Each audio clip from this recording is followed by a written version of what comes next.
students, today we are going to see the last article from this topic for this year, because the last article, that is event of factor, was emitted for this year.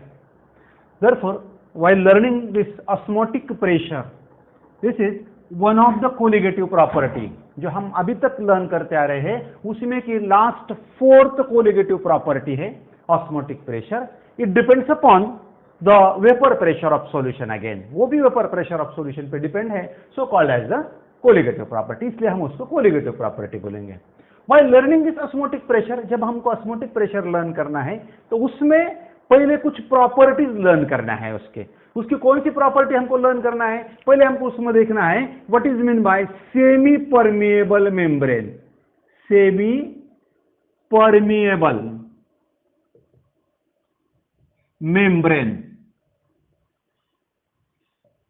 Short में हम उसको आगे बोलेंगे SPM, semi permeable membrane. क्या होता है ये semi permeable membrane?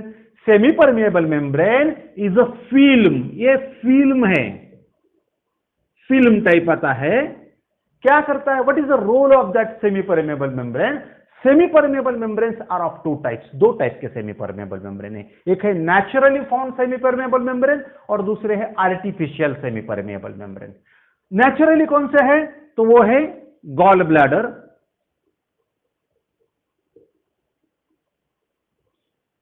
या पिग ब्लैडर, एंड आर्टिफिशियली जो है ये है पार्चमेंट पेपर या cellophane.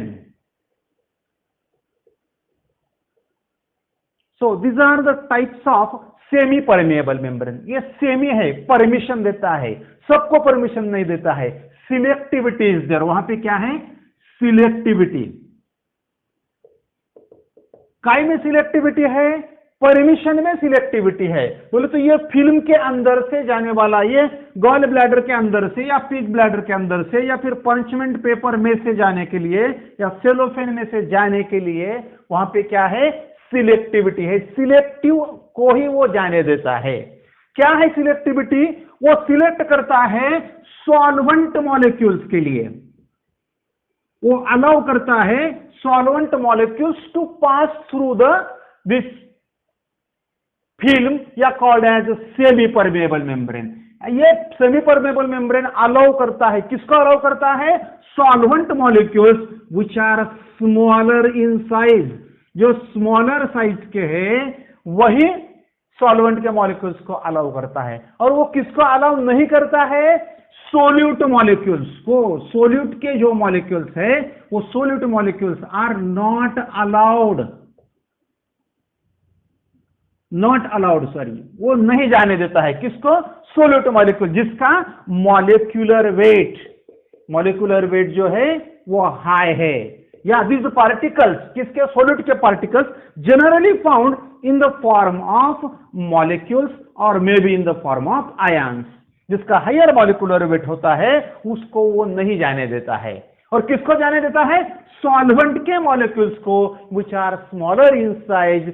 Such a type of membrane is called as semi permeable membrane. वो टाइप के मेम्ब्रेन को हम बोलते हैं सेमी परमिएबल मेम्ब्रेन. तो what is semi permeable membrane?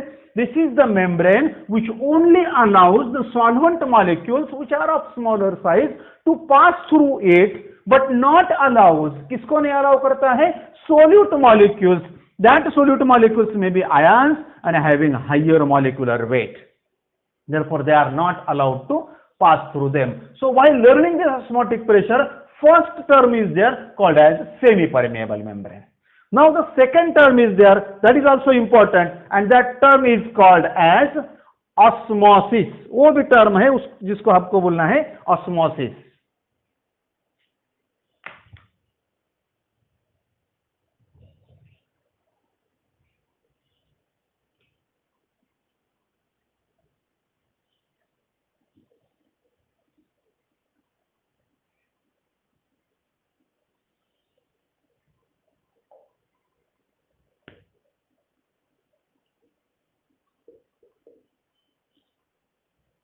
Osmosis.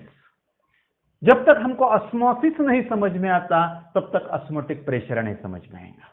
What is mean by osmosis? See, now we have learned about the semi permeable membrane. अभी हमने देखा है कि सेमी परमेबल मेम्ब्रेन, वही प्रोसेस हमको आगे कंटिन्यू करना है ऑस्मोसिस बोले तो क्या।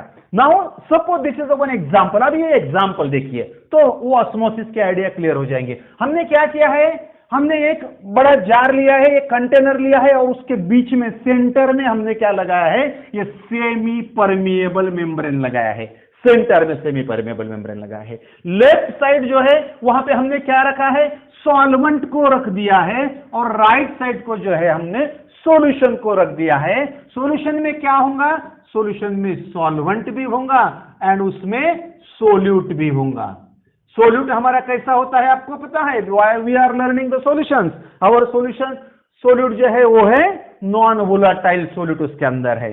अब देखिए यहां पर, अगर यहां पर सॉल्वेंट है इधर सॉल्यूशन है तो इनका कॉन्सेंट्रेशन में डिफरेंस आ जाएगा। दोनों सॉल्यूशन का कॉन्सेंट्रेशन अलग रहेगा। यहां पर सॉल्यूशन का कॉन्सेंट्रेशन हाई रहेगा, यहां पे सॉल्वेंट का कॉन्सेंट्रेशन लो रहेगा।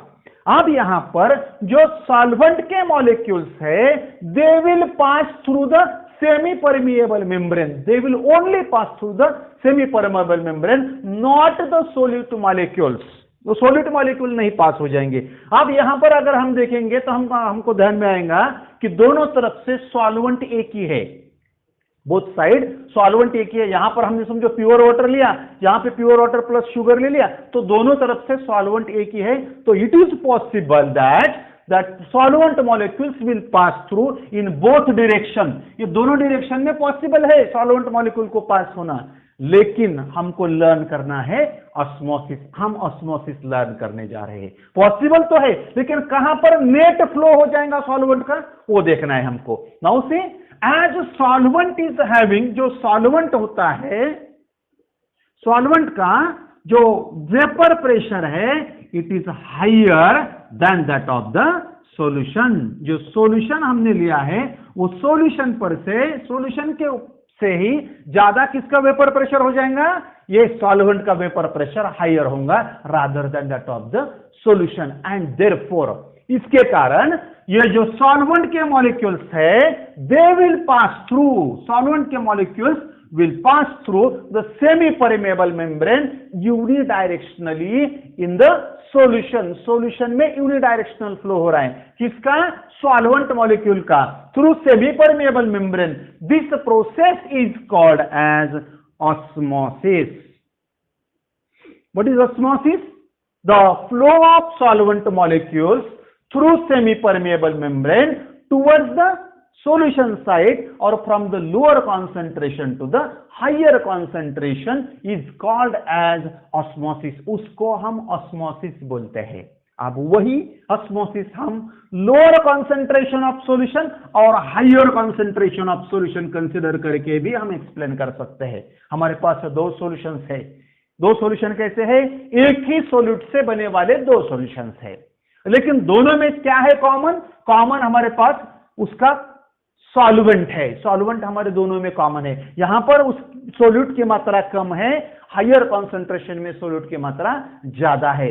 तो in such a situation whenever they are separated by semi permeable membrane, both the solutions of the same solute and solvent having lower and higher concentration are separated by semi permeable membrane. Here is again the vapor pressure of lower concentration solution is higher than that of the higher concentrated solution and therefore unidirectional flow, वहां पर भी unidirectional flow होगा किसका, solvent का, कहां से, lower concentration to higher concentration and this process is called as osmosis। वो process को हम बोलते हैं osmosis। समझ में आ रहा है आपके, किसको हम osmosis बोल रहे हैं, ऑस्मोसिस हम उसको बोल रहे हैं जहां पर सॉल्वेंट का फ्लो होता है। कहां से सॉल्वेंट का फ्लो हो रहा है, लोअर कॉन्सेंट्रेशन से हायर कॉन्सेंट्रेशन की तरफ। कहां से, through semi permeable membrane is simply called as process of osmosis. ये दोनों जब हमारे समझ में आता है, सेमी परमेबल मेम्ब्रेन बोले तो क्या, एंड प्रोसेस ऑफ ऑस्मोसिस बोले तो क्या, उसके बाद हम ऑस्मोटिक प्रेशर की तरफ जा सकते हैं। Now see what is mean by the osmotic pressure. अब यहां तक हमने देख लिया है कि what is mean bye semi permeable membrane and what is mean by this osmosis. अब हमको आगे देखना है ऑस्मोटिक प्रेशर। अब देखिए क्या हो रहा है, नेट क्या हो रहा है यहां पर देखिए। अब जब हम इसको ऑस्मोसिस प्रोसेस नाम से जब हम इसको लर्न करते हैं तो हमको पता है कि यहां पर फ्लो हो रहा है, किसका फ्लो हो रहा है, सॉल्वेंट का, कहां से, lower concentration to higher concentration. And what will happen naturally there, the level of this solvent in one side will get lowered while the other side will get increased। एक side में की जो concentrate ये solvent की level है ना वो कम हो जाएंगी और अदर साइड में से क्या हो जाएंगी, वो बढ़ जाएंगी। दिस इज अनइक्वल, ये अनइक्वल है। और दिस प्रोसेस ऑफ ऑस्मोसिस कहां तक चलने वाली है, जब तक इसके बीच में इक्विलिब्रियम स्टैब्लिश नहीं होता है। काय के बीच में इक्विलिब्रियम स्टैब्लिश नहीं होता है, ये ऑस्मोसिस और ये जो लेवल बढ़ जाएंगी उसके बीच में। तो वो एक्सप्लेन करने के लिए हम सिंपल एक्सपेरिमेंट जो हमारी बुक में दिया है वो कंसिडर करते हैं। क्या है वो एक्सपेरिमेंट, वही सेम एक्सपेरिमेंट है, इधर भी वही सेम एक्सपेरिमेंट है। क्या है वो एक्सपेरिमेंट, देखिए यहां पर हमने वाटर ले लिया है, एक बड़ा बीकर ले लिया है और बीकर के अंदर वाटर ले लिया है, उसमें एक थिजल फनेल ले लिया है हमने, और थिजल फनेल का जो माउथ है, mouth is covered by semi permeable membrane, उसका माउथ बंद कर दिया है सेमी परमेबल मेम्ब्रेन से। और उसके अंदर, किसके अंदर, थिजल फनेल के अंदर है शुगर का सॉल्यूशन, वाटर में बनाए वाला, वो ले लिया है। होल असेंबली को इन्वर्ट कर दिया है and it is immerse in the water, वो वाटर के अंदर इमर्स कर दिया है। अब यहां पर कॉन्सेंट्रेशन, काय का कॉन्सेंट्रेशन, ये शुगर का concentration, this is the sugar solution, इस शुगर का सॉल्यूशन है, इसका जो कॉन्सेंट्रेशन है it is higher as compare to that of the pure solvent water. यहां पर क्या है, प्योर सॉल्वेंट है, हमने काय में लिया है, बीकर में लिया है प्योर सॉल्वेंट, उसका कॉन्सेंट्रेशन लो है, ये शुगर का कॉन्सेंट्रेशन हाई है, शुगर सॉल्यूशन है और वाटर सॉल्वेंट है। अब यहां पर ये सेमी परमेबल मेम्ब्रेन हमने लगाया है। Now here again you are believing that the vapour pressure of pure water is higher rather than that of the sugar solution and therefore here is unidirectional flow of solvent molecule through semi permeable membrane into the solution of sugar will takes place and what will happen, naturally it's the level of solution goes on increasing, वो level क्या हो जाएंगी, बढ़ जाएंगी, increase हो जाएंगी। Now this level increases and at one stage it is in equilibrium with the water, वो water के साथ इक्विलिब्रियम में वन स्टेज पे आ जाएंगी। सो दिस एट दिस स्टेज, वो स्टेज पे ये जो बड़े वाले लेवल है it will exert the pressure, ये लेवल क्या करेंगी, प्रेशर एक्सर्ट करेंगे। कहां प्रेशर एक्सर्ट करेंगी, ऑन द वाटर, वाटर के जहां सेमी परमेबल मेम्ब्रेन लगाया है वहां पर वो प्रेशर एक्सर्ट करेंगे। कौन से, increase the water level in the thistle funnel. Now this increase the water level जो प्रेशर एक्सर्ट करती है, this pressure is called as osmotic pressure, वो प्रेशर को बोलते हैं ऑस्मोटिक प्रेशर, या it is will be written as, it is a hydrostatic pressure, hydrostatic pressure exerted by the liquid on semi-permeable membrane to stop the process of osmosis। ये osmosis की जो process है वो stop हो जाएंगी।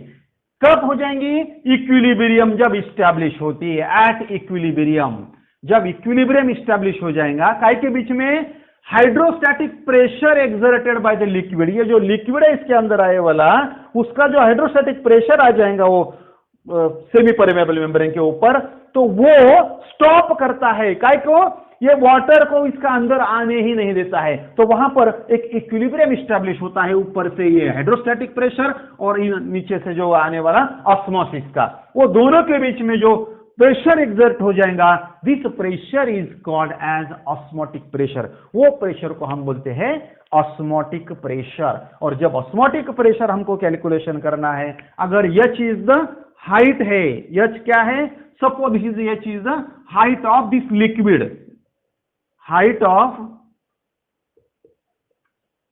Liquid in this thistle funnel का जो arm है उसके अंदर की उसकी हाइट है।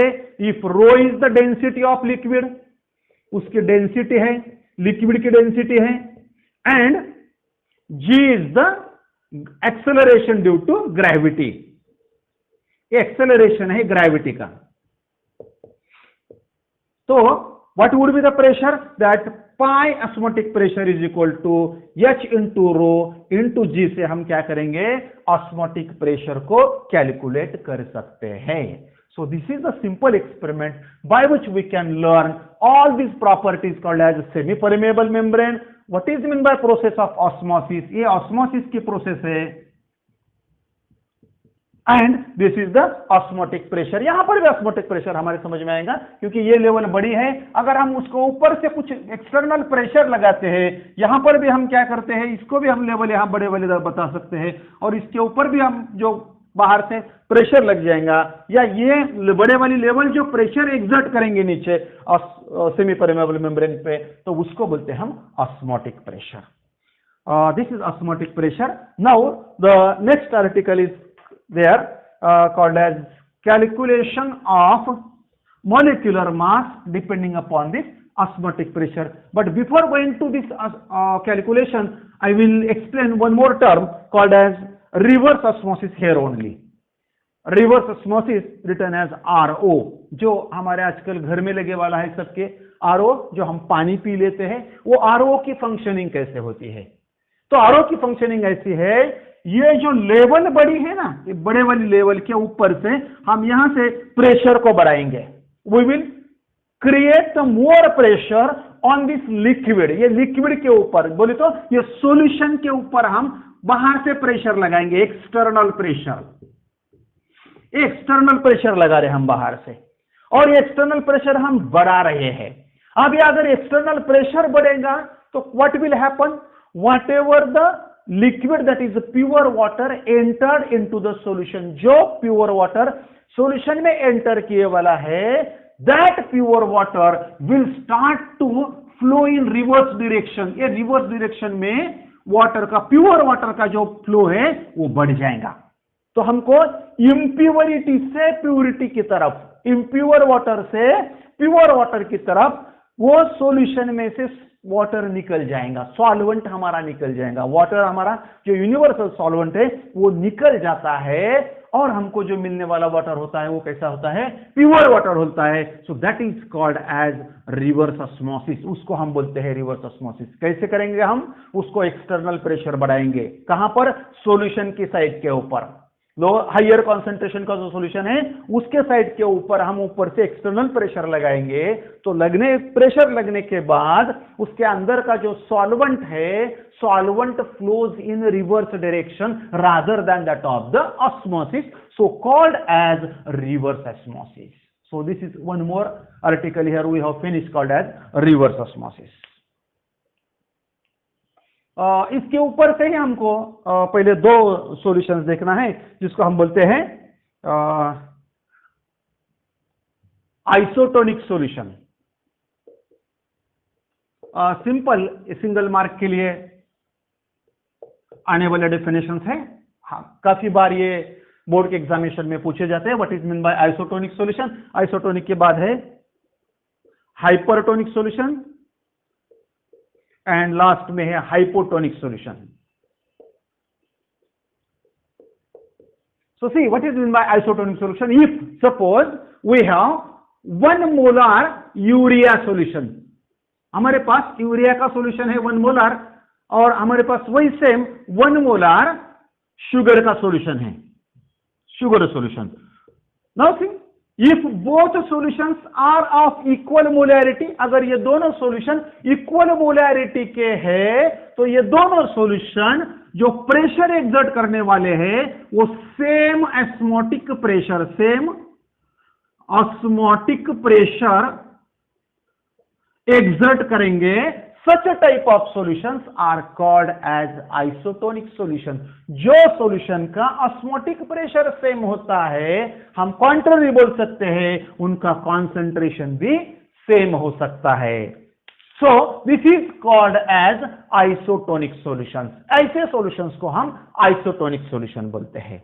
नेक्स्ट है हाइपरटोनिक सॉल्यूशन। ये दोनों के कंपैरिजन अगर हम करते हैं, एक का अगर सॉल्यूशन का कंसंट्रेशन अगर ज्यादा है, दूसरे का अगर कम है, suppose there is a 0.05 is the concentration of sugar solution, और ये ऊपर का जो है उसका जो कॉन्सेंट्रेशन है वो है 1 molar solution of urea, while 0.5 molar solution of sugar है। तो यहां पर हम दोनों के बीच में अगर कंपेयर करते हैं, तो ये जो यूरिया का सॉल्यूशन है उसका हायर क्या होगा, ऑस्मोटिक प्रेशर होगा as compare to that of the sugar solution, so called as hypertonic solution. बोले तो यूरिया का जो यहां पर सॉल्यूशन होगा वो हाइपरटोनिक सॉल्यूशन होगा,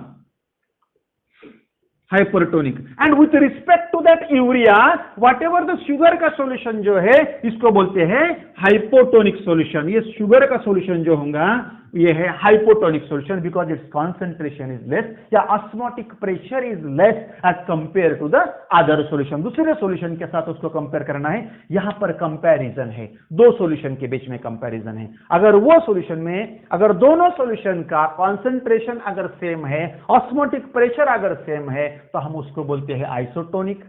अगर एक का ऑस्मोटिक प्रेशर ज्यादा है एज कंपेयर टू अदर, तो पहले सॉल्यूशन को हम बोलते हैं हाइपरटोनिक सॉल्यूशन। अगर जिसका कम है उसको बोलना है hypotonic solution. So these are the three definitions also with respect to that the osmotic pressure. And now the last part of this article is the calculation of molar mass with respect to the osmotic pressure, because as it is a colligative property, our every article ends by the calculation of molecular mass। हमारा हर एक article and होता था colligative property का, कैसे and होता था, by the calculation of molecular mass। Now see, in case of this osmotic pressure, whatever the solutions which are using, they are very dilute solution. जो भी हम सॉल्यूशन यूज करते हैं यहां पर वो बहुत ही डाइल्यूट सॉल्यूशंस है, and this very dilute solution resembles to the ideal gas. वो आइडियल गैस की तरीके रिजेंबल करते हैं, नजदीकी प्रॉपर्टी बताते हैं। therefore dilute solutions may be called as the ideal gases, they resemble to behave like the ideal gases, and therefore whatever the ideal gas equation is there, हमारे पास ideal gas equation है, that is called as PV is equal to nRT। This equation is obeyed by this dilute solution which is having the osmotic pressure। Now here whatever the P is there, that P was in case of ideal gas pressure of gas, V was volume, N was number of moles, R was universal gas constant, and T was absolute temperature। Here this pressure gets changed by osmotic pressure, and therefore for this dilute solution it becomes pi V is equal to, P के जगह पे pi आ जाएगा, pi V is equal to nRT। So we will rearrange equation for pi is equal to n upon V into RT, where R is universal gas constant, T is absolute temperature, and this ratio n upon V is equal to C, because this is nothing but the number of moles per unit volume is called as the concentration, and therefore C equal to n upon V भी लिख सकते हैं। therefore this equation becomes pi is equal to CRT also। now here one more difference we can make here, एक और हम change कर सकते हैं कि ये जो ऑस्मोटिक प्रेशर है it is calculated at constant temperature। ये जो constant temperature पे हम इसको मेजर करते हैं, and therefore here concentration की जो टर्म है we can use molarity also, and therefore equation में we called as pi is equal to mRT, where m is equal to molarity, not molality, molarity of solution। हम इसको molarity भी बोल सकते हैं वो solution की। इस तरीके से भी हम उसको क्या कैलकुलेट कर सकते हैं, उसका मॉलिक्यूलर वेट भी कैलकुलेट कर सकते हैं मोलैरिटी की तरफ से भी। लेकिन हमको पता है by considering this equation only, ऊपर का इक्वेशन हम कंसिडर करेंगे और हम आगे वो डेरिवेशन देखेंगे मॉलिक्यूलर वेट कैसा कैलकुलेट करते हैं। तो while calculating the molecular weight, now this pi is equal to, pi जो है which is equal to n upon v into this RT है। लेकिन n हमको मालूम है, n is the number of moles of solute, therefore n equal to this W2 upon M2, where W2 is the weight of solute and M2 is the molecular weight of solute. Therefore this equation becomes pi equal to this W2 upon this M2 into V into this RT. So this is the equation by which we can calculate the molecular weight. We can rearrange equation for molecular weight. This M2 equal to this W2 into RT divided by pi V, by knowing the osmotic pressure. Osmotic pressure अगर हमको पता है, volume मालूम है, wait of solute मालूम है, are की value constant है, एब्सोल्यूट टेम्परेचर हमको वो कौन से टेम्परेचर पे कैलकुलेट कर रहे हैं मालूम है, तो we can calculate the molecular weight of solute. बोले तो this pi depends upon molecular weight and therefore osmotic pressure is a colligative property from which we have to again solve certain numericals. इस पे भी हमको certain numerical solve करना है। Like this here ends your topic number 2 called as a solution. So we will stop here today. We will consider in the next lecture few of the numericals from all this topic. Thank you.